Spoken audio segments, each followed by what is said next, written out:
If money has no real value, why does it decide who eats and who starves?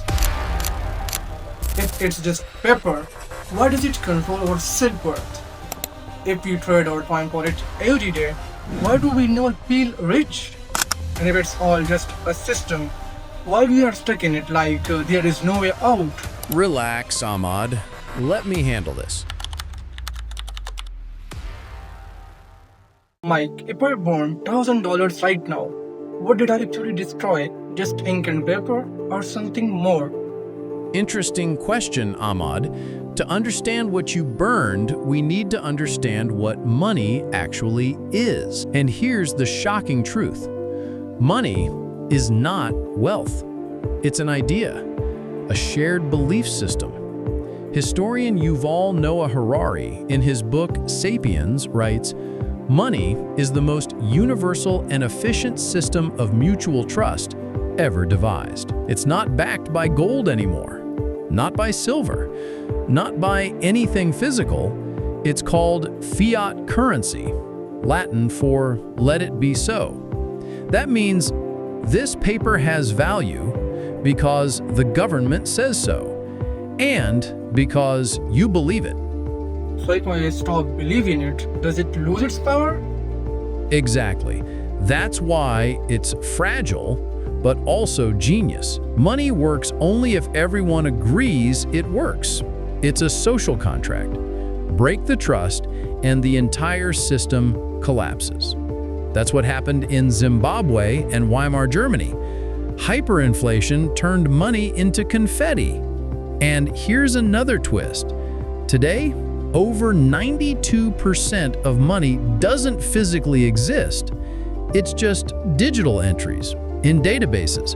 You don't hold your money. You see it on a screen as numbers. So when I check my bank balance, I'm just trusting a server somewhere to remember how much I have. Exactly. It's all code, memory, and belief. As economist John Maynard Keynes once wrote, money is a subtle device, not for saving, but for controlling behavior. In short, money is not real, but its power over you is. Then it's not money we chase, it's security, status, and survival. And that's why they don't want you to ask these questions, because the moment you understand the illusion, you stop being a slave to it. Mike, if I keep my money in a drawer for 10 years untouched, how can it still lose value? I mean, nothing happened to it, right? Ahmad, that's the trick. You did nothing, but something was quietly stolen from you. That something is called purchasing power.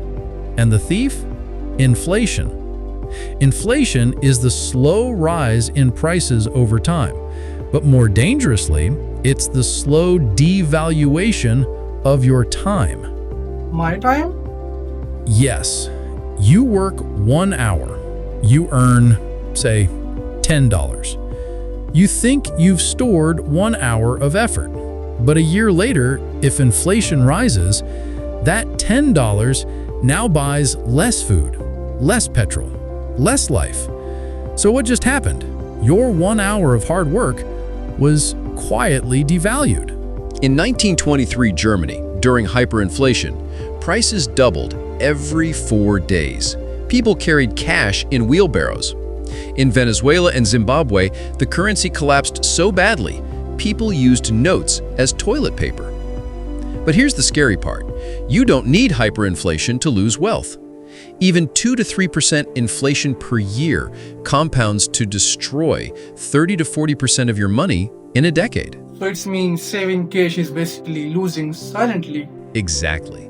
And yet we're taught, save money in the bank, be safe.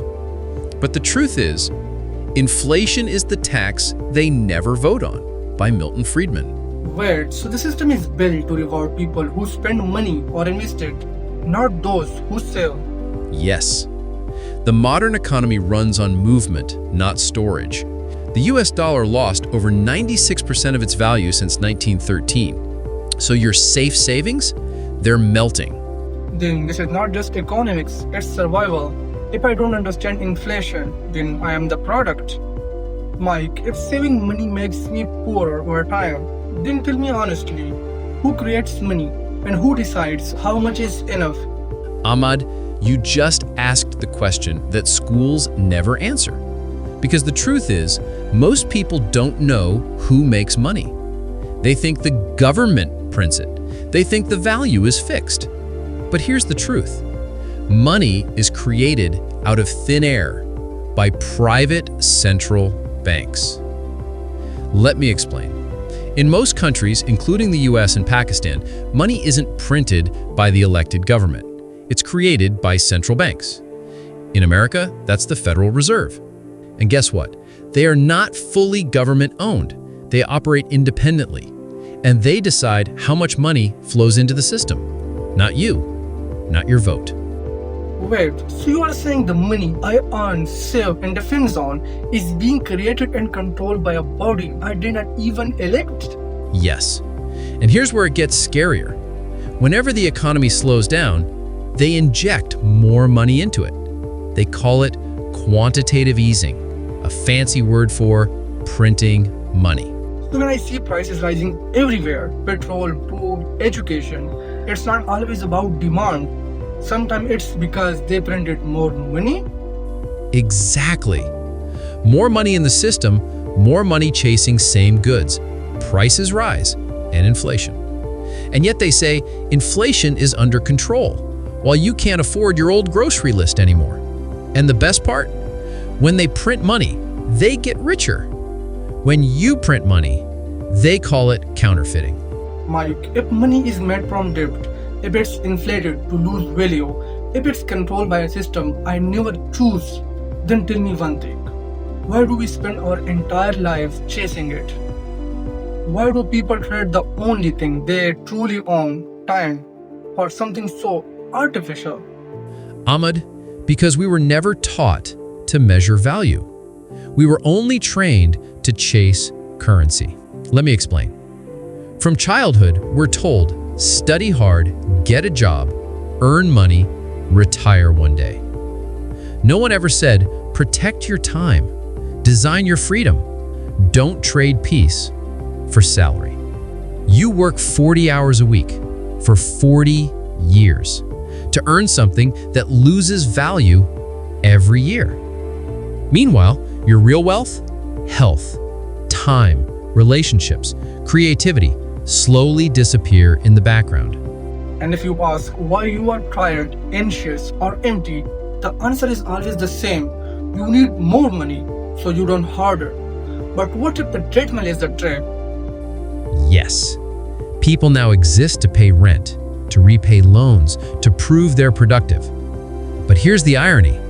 We earn money to buy time-saving devices, and then use that saved time to work more. If this video made you pause even for a second, then remember, you are not crazy. You are just waking up.